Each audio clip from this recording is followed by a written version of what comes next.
Hello everyone, আজকে তোমাদের সাথে ছোট্ট ছোট্ট টিপস সহ ব্রা কাপের যে পার্টগুলো রয়েছে সেই স্টিচিংটা শেয়ার করব।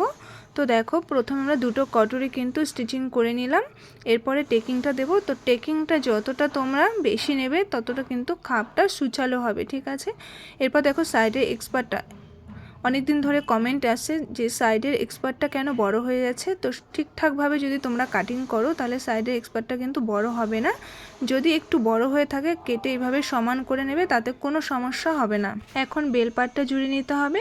তো টেকিংয়ের কাছে দেখো ভাঁজ করে ভেতর থেকে ঢুকিয়ে কিন্তু এইভাবে সেলাইটা দেবে, তাতে কিন্তু ফিনিশিংটা খুব ভালো আসবে।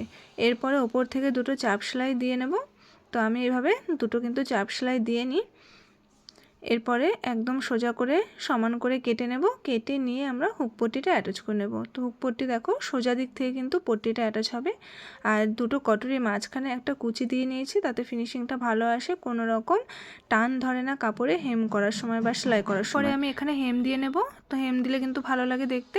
তো ভিডিওটা ভালো লাগলে একটা লাইক দিয়ে সাথে থেকো।